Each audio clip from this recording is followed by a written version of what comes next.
Et en la portant seule, est-ce qu'il y a eu des fois où tu as eu envie d'abandonner en disant tiens ça prend plus de temps que prévu ou ça marche pas ou peut-être des difficultés même juridiques liées au défi vu qu'il y avait des finances en jeu dans le projet? Est-ce qu'il y a eu des fois où tu as eu envie d'arrêter, d'abandonner ou tu te dis c'est trop dur ou c'est pas le genre de pensée que tu as eu? Non mais ça arrive tout le temps, ça arrive je veux dire même encore aujourd'hui presque. Enfin, heureusement l'être humain il est sensible et faillible et parfois tu vois une montagne et tu te dis ah, non j'ai pas envie de la monter. Par exemple ça a été quoi une des montagnes pour toi à l'époque ou même récemment, peu importe, ouais. Une montagne qui, sur le coup, tu t'es dit je peux pas y arriver et finalement avec du recul, tu l'as géré.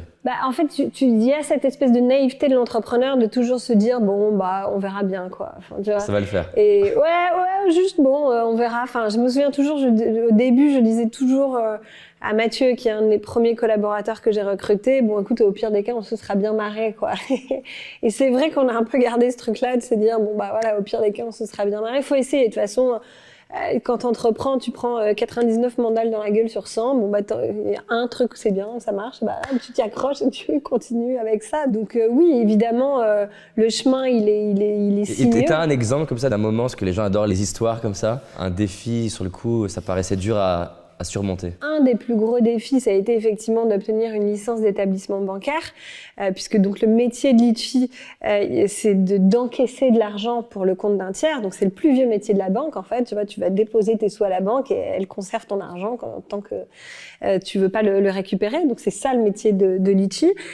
Au démarrage, en fait, je me suis adossée à un établissement bancaire et puis assez vite, j'ai voulu récupérer de l'autonomie, de maîtriser l'entièreté de mon métier. Et donc avec Romain, mon associé, on s'est dit on va déposer une licence d'établissement bancaire. Et à cette époque-là, donc c'était déjà il y a quelques années, j'avais 27 ans, lui aussi. Et alors je peux te dire que bon, ça a fait rigoler beaucoup de gens, quoi. Enfin, la nana de 27 piges qui a jamais eu une expérience dans la banque, qui veut devenir une banque, c'est beaucoup de gens me disaient genre. Surtout qu'à l'époque, il n'y a pas toutes les startups comme Revolut. Exactement, effectivement. Le terme fintech n'existait pas, c'est-à-dire on était nous avant d'être une fintech. Et puis en fait, ça a duré longtemps quand même parce qu'on a bossé 2 ans et demi sur le dossier. Donc c'est 2 ans et demi à l'échelle entrepreneuriale, c'est une vie quoi. Enfin c'est monstrueux. Et comme on n'avait pas beaucoup de moyens financiers, on y passait beaucoup de temps parce que c'est des dossiers assez lourds à rédiger. Tu dois écrire beaucoup de procédures, etc. Et notamment techniques et financières. Et donc en fait, ce qu'on faisait, c'est que la journée, on avait notre journée de travail et la nuit, on travaillait sur le dossier d'établissement bancaire. Et donc on travaillait avec Romain et notamment avec Laure qui est notre CTO, donc notre directrice technique. Et de temps en temps, moi j'avais des moments de culpabilité où je me disais en fait, je suis en train de les priver de leur vie de famille pour ce projet entrepreneurial qui à la base est le mien, qui est le leur aussi parce que je les ai associés dans l'histoire, mais quand même moi qui porte la responsabilité, tu vois, d'emmener les gens dans cette voie avec ça. Et je culpabilisais un peu en me disant en fait, tu vas vers des barrières et des frontières qu'on te laissera pas, traverser parce que t'es une femme, parce que t'es jeune, parce que t'as aucune expérience. C'est quelque chose qu'on te dit ça. T'es une femme.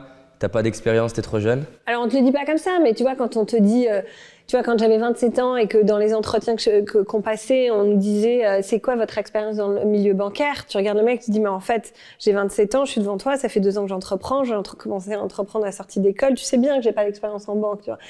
et donc c'est pas la peine de Alors moi je mettais les pieds dans le plat, je disais non mais en fait je n'ai aucune autre expérience professionnelle que celle de Litchi. Mais voilà, je connais mon marché, j'ai des clients, j'avais des financements parce que j'avais levé de l'argent, donc j'ai d'autres choses, mais c'est vrai que je pense qu'on a mis 2 fois plus de temps qu'on aurait dû en mettre parce que il a fallu montrer patte blanche quoi. Il y a des moments où je me suis dit en fait on va pas y arriver et là t'es en train de gâcher la vie de tout le monde quoi. Et dans ce moment-là, avec du recul, c'est quoi imaginons qu'on a quelqu'un qui nous écoute, une jeune femme de 27 ans qui est en plein dedans dans son problème à elle et qui est un peu en mode je vais pas y arriver, tu t'aurais envie de lui dire quoi en fait pour qu'elle gagne du temps?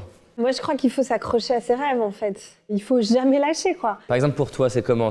Tu te poses des questions, tu vas marcher, tu prends une douche. Comment tu te connectes à ton propre rêve, en fait? Alors souvent, j'ai moins fait ça maintenant parce que c'est vrai que aujourd'hui Litchi, on a 12 millions de clients, donc je veux dire je suis consciente que ça marche, tu vois.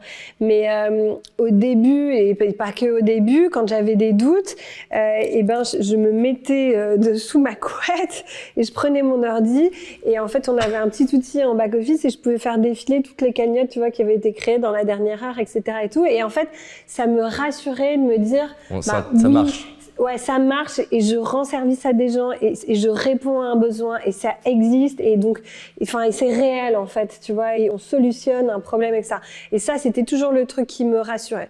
Après, donc acheter une couette, un ordi et regarder les résultats. Non mais tu vois, te dire, tu te reconnectes au truc le plus basique d'un business, c'est tes clients, quoi.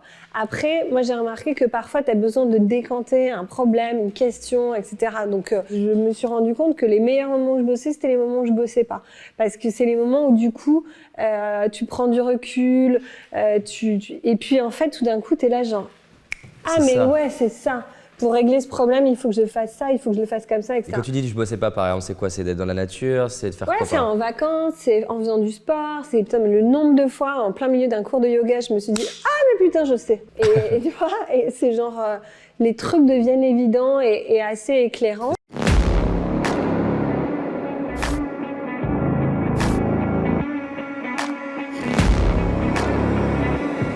Business Tribe organise The Game, un événement inédit réservé aux entrepreneurs qui cartonnent déjà et animés à l'idée de transformer la vie de leurs clients et de leurs équipes.